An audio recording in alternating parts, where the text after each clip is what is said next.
Page number 278 278, recording number 67 67 అన్నమాట. త్రిపుర రహస్య జ్ఞానఖండ సారం అనే గ్రంథంలో మనం ఇప్పుడు లాస్ట్ చాప్టర్ అయిన శాస్త్రార్థ సంగ్రహము అనే దాన్ని చదువుకుంటూ ఉన్నాం. కంటిన్యూయేషను. ఉత్తమ జ్ఞానులకు ఆత్మానుసంధానము ఎల్లప్పుడూ ఉండును.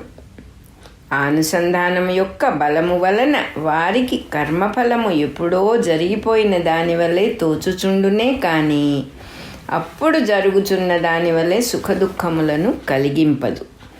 కాలిపోయిన త్రాడు ఎట్లు బంధింపజాలదో అట్లే కర్మఫలము ఉత్తమ జ్ఞానికి బంధమును కలిగింపజాలదు.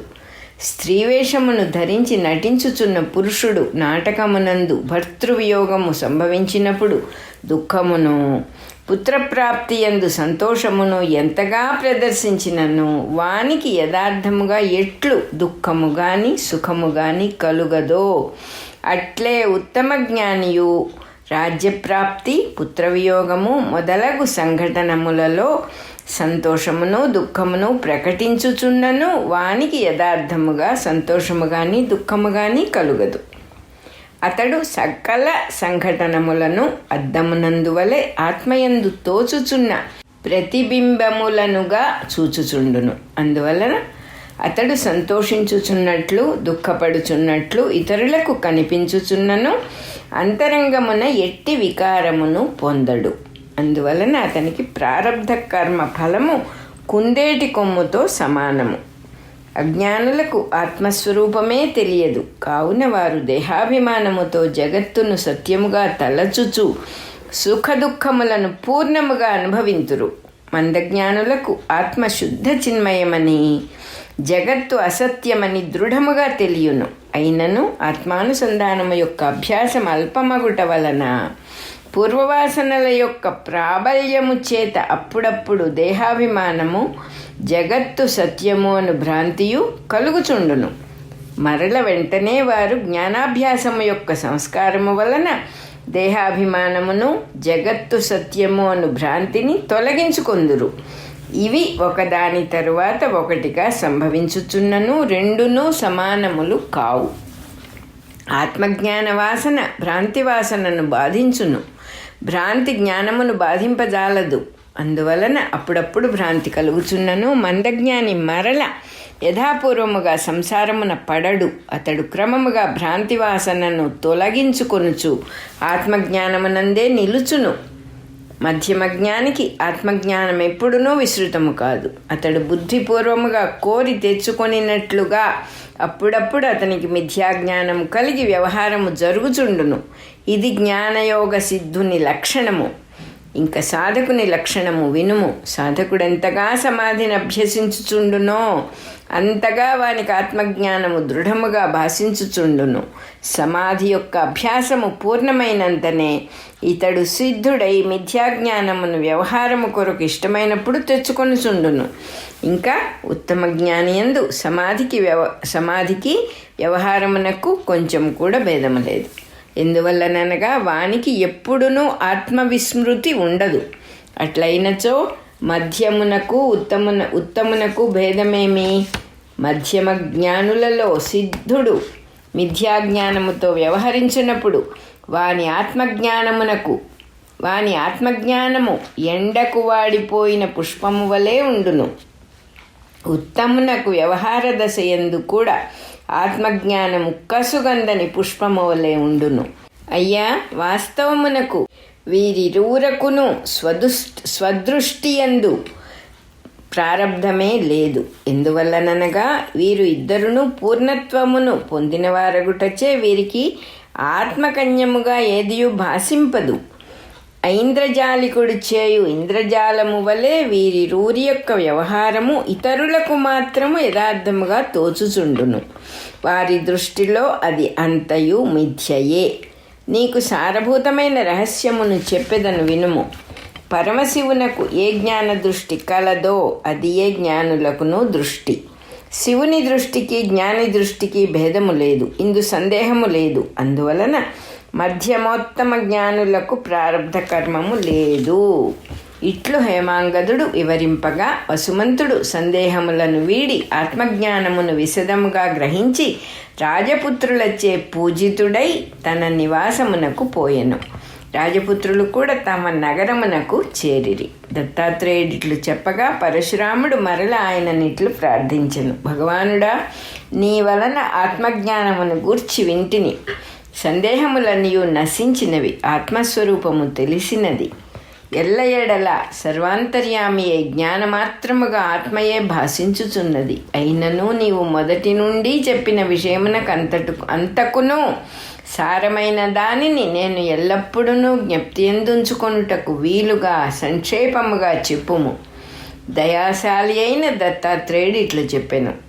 ఈ విజ్ఞానమునకంతకును పరమ సారమును మరల చెప్పుచున్నాను వినుము. చిదాత్మిక అయిన పరమేశ్వరి యొక్క స్వాతంత్ర్యమునకు మాయా అని పేరు. దానికి దుర్ఘటనములను సుసంఘటితములుగా అసంభవములను సంభవములునుగా చేయు సామర్థ్యము కలదు. ఆ సామర్థ్యము చేతనే అది అద్దమునందు ప్రతిబింబము వలె చిదాత్మయందు జగత్తును భాషింపజేయుచున్నది. ఆ క్రమమును వినుము. స్ఫురణము చైతన్యమునకు లక్షణము. నేను అను స్ఫురణము లేక భావము అహంత. అంతయు నేనే అను స్ఫురణము పూర్ణాహంత. చిదాత్మ యొక్క స్వరూపము పూర్ణాహంత. చిదాత్మ సృష్టి చేయవలయును అని తలచినప్పుడు పూర్ణాహంతయందు 2 భాగములు ఏర్పడును. అందు ఒక భాగమునకు పరిమితమై నేను అను స్ఫురణము ఉండును. 2వ భాగమునందు నేను అను స్ఫురణము వ్యాపింపదు. అందువలన మొదటి భాగం అపూర్ణమైన అహంత అగును. ఈ అపూర్ణమైన అహంతకు 2వ భాగము బాహ్యముగా గోచరించును. ఇదియే అవ్యక్తము. అపూర్ణాహంతయే సదాశివుడు. సదాశివుడు తనకన్నా భిన్నముగా అవ్యక్తమును చూచుచున్నను నేను ఇది అని ఎప్పుడునూ భావించుచునే ఉండును. దేహమును మనకన్నా భిన్నముగా చూచుచుండియు నేను ఇది అని ఎట్లు అభిమానించుచున్నామో అట్లే సదాశివుడు అవ్యక్తమును నేను ఇది అని అభిమానించుచుండునన్నమాట. ఆ అవ్యక్తమునే తన దేహమునుగా ఇది నేను అని సదాశివుడు అభిమానించుచున్నప్పుడు ఈశ్వరుడగును. నేను ఇది అని భావించున్నప్పుడు సదాశివుని యందు చైతన్యమునకు ప్రాధాన్యము ఉండగా ఇది నేను అని అవ్యక్తమును అభిమానించుచున్నప్పుడు ఈశ్వరుని యందు మాయకు ప్రాధాన్యం ఏర్పడుచున్నది. ఈశ్వరుడు తన స్వాతంత్ర్యము యొక్క మహిమ వలన అవ్యక్తమునందు తమస్సు రజస్సు సత్వము అను గుణములను భాషింపజేసి ఆ గుణముల యందలి అభిమానముతో రుద్ర బ్రహ్మ విష్ణువులుగా భాషించెను. వారితో పాటు దృశ్యములైన అనేక బ్రహ్మాండములు వారిని చూచుచున్న జీవులను భాషించిరి. ఈ బ్రహ్మాండముల యందు ఉత్పత్తికి స్థితికి సంహారమునకు కారణభూతులైన బ్రహ్మలు విష్ణువులు రుద్రులు ఎందరో ఏర్పడిరి. భార్గవ, జగత్తు యొక్క విధానమిది. ఇది అంతయు అద్దమునందు ప్రతిబింబము వలనే భాషించుచున్నది. ఇది ఇట్లు కేవలము భాషించుచున్నదే కానీ ఇందు ఏదియు పుట్టుట లేదు. ఈ జగత్తు అంతయు ఎంతగా భాషించుచున్నను దీనికి అద్దము వలె ఆధారముగా ఉన్న చిదాత్మ ఎప్పుడునూ మార్పు నొందక పూర్ణాహంత స్వరూపముతోనే ఉన్నది.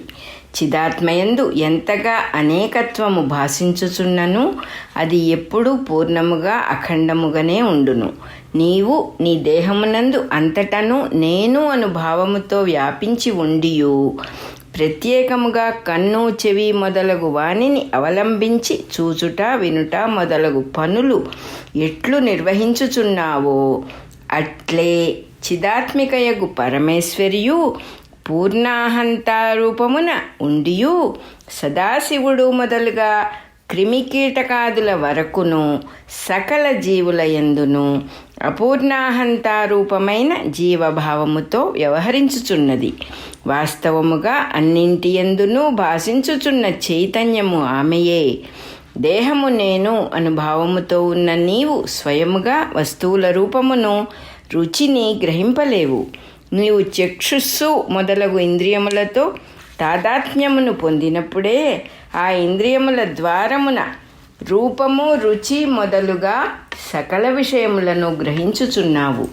అట్లే సదాశివుడు కూడా సర్వాంతర్యామి అయి ఉండి బ్రహ్మ నుండి క్రిమి కీటకాదుల వరకును సకల జీవులతో తాదాత్మ్యమును పొంది ఆయా జీవుల ద్వారమున జగద్వ్యవహారమును నిర్వహించుచున్నాడు.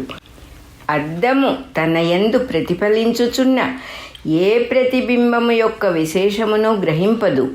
అది ఎప్పుడునూ శుద్ధముగా నిర్వికల్పముగానే ఉండును. అట్లే శుద్ధము నిర్వికల్పము అయిన